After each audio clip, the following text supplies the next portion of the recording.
I am an addict, I am. So did you feel it was different this year, being out front? Was that made it more difficult? Of course there's more attention, you know, on you, and you have to be a little bit more like posh and everything, but I mean, it's much more fun being the backing singer. Yeah, and you can party your ass off every night and just go to all the nightclubs that are open.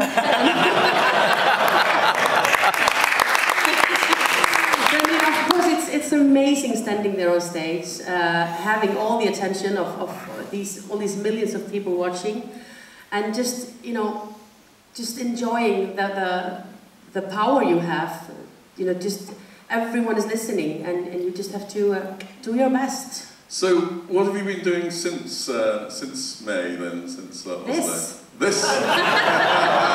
Have you not been recording a CD? No, I haven't. No. Okay. No. I had a CD before I went to Oslo, so I actually have that with me. If you want a copy, I have that with me out front. Only one copy. Yeah, one copy.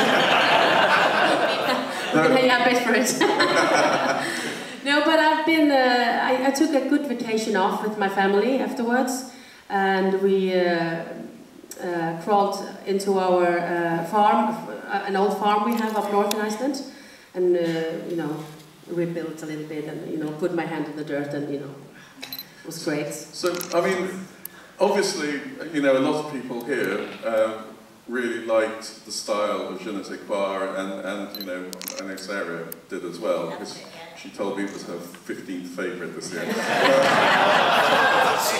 I know. She still like it's like a candy she store. still wanted DQ to qualify this year.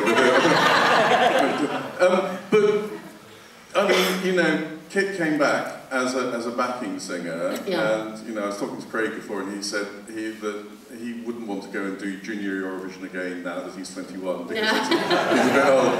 But would you want to actually come back and sing again in Eurovision, or do you think, now I've done it, I'm moving on? No, I'm just starting. Moving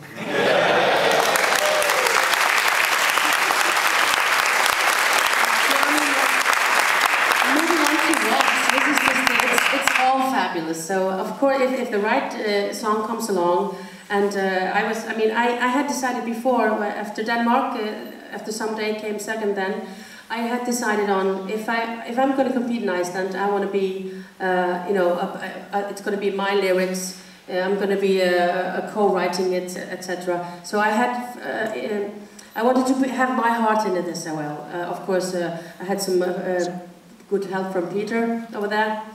He is my English lyric. Peter Fenner, stand up. He's amazing. He's been writing the lyrics now for me. I have this. I have so many Eurovision songs that I love, and that I really wanna, you know, cover them with the English lyrics. And I actually have one here for you, darling. Can I have not 3 minutes, only. Peter wrote this in Utrecht in June, and this is actually one of my favorite as well. So here are the English lyrics to this one. I can't recall where I heard the song we used to sing in the summer sun. Was it down on the beach in July on the sand when the heat was on? Or on the boulevard in Nice? Or when we sailed around in Greece? Or in a hot air balloon over Spain in the rain when the sun was gone? Shalali, shalala, shalali, shalala, stuck inside my head. Shalali, shalala, shalali, shalala, I sing at night in bed. Now I'm in love with you, but I don't know how it goes and hardly know the tune.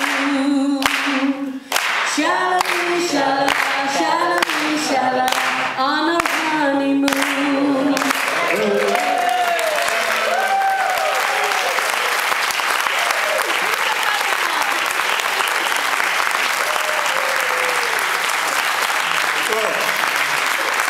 I think that brings me on, because to be honest, we don't care about Iceland. What we want to do is to get somebody good to represent the UK. So, so maybe you'll come and do that? Nah. Maybe round to ask everyone around the panel then. You know, Kit, back when you did Eurovision, and of course, you know, the UK only had to breathe and we would come in the top 5. Nowadays, we can't buy a point to save our life. You know, what should we do to actually, I mean, anybody on the panel, what should we do to get back to where we belong? I don't know about what to do, but I actually do think it's turning around. I think it's coming, in England, it's coming back into fashion. Well, the thing is, we're different. We're a different nation. We're all the countries in Europe are different, have different senses of humour and so on, and different style, you know. And I think the problem has been that maybe we're a bit too ruled by the BBC and what they think we should be doing. And I definitely felt like this, you know, I had to look after Josh's family in Oslo. I was with a couple of BBC execs on sort of in the middle on the Saturday's final, and drinking pints of wine and getting quite drunk with the head of Radio 2. And just as the points started coming in and it started looking worse and worse for the UK, I looked behind me and Josh's parents were in tears. I mean, don't forget that, you know, it's all very well for everybody back in the UK to be going, oh, we came last again. He's human, he's human, and Josh's family were human as well. So I deserted the execs and went and looked after them. And I said to them, it's not a reflection on Josh, it's not a reflection on how talented he is. The thing, I don't know if you guys agree with me, but the thing I think it was the biggest reflection on was how poor our song was. Yeah.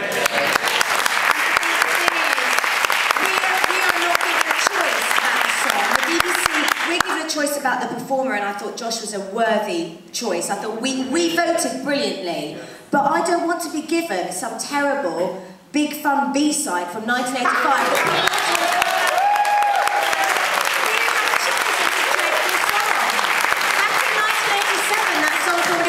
Charts, but this is 2010, so I think the BBC needs to pull their finger out when it comes to the song. Let us choose.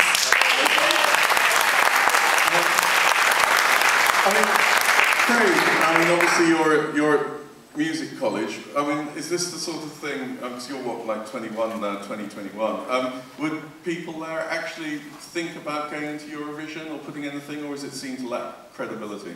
I think you've hit the nail on the head, really. Like, for whatever reason at the moment, especially, you know, sort of rightly or wrongly so, I think that's the point, that's the problem, it's credibility, really. And I think, like, obviously not the people in this room, but in general, the British public can be quite cynical, and it's almost, like, in my view, Eurovision, at its heart, is kind of a fun thing, you know, it's light-hearted, it's supposed to be about having fun, and somehow, like, because the British audience are quite cynical, almost, they don't get that, if you know what I mean, almost, what can be a good song, what can be having fun, what, you know, a good time, in some senses then becomes cheesy, but then, you know, a good pop song is, you know... Again, I think that's because we're not allowed to choose the song, I think, really. I think, you know, because the other thing, the other thing, tell me to shut up if I'm wrong.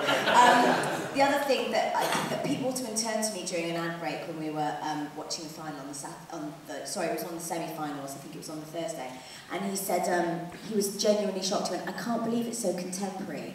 And he hadn't watched it. He'd written a song, he didn't know what he was writing a song for. He didn't realise that you can submit a ballad, you can submit an indie song, you can be a 5-piece band, you can play heavy metal at Eurovision, it doesn't matter, anything goes. And I think the thing is, the UK, I think Eurovision, oh, let's throw in a 3-minute cheesy pop song. We can do anything we like.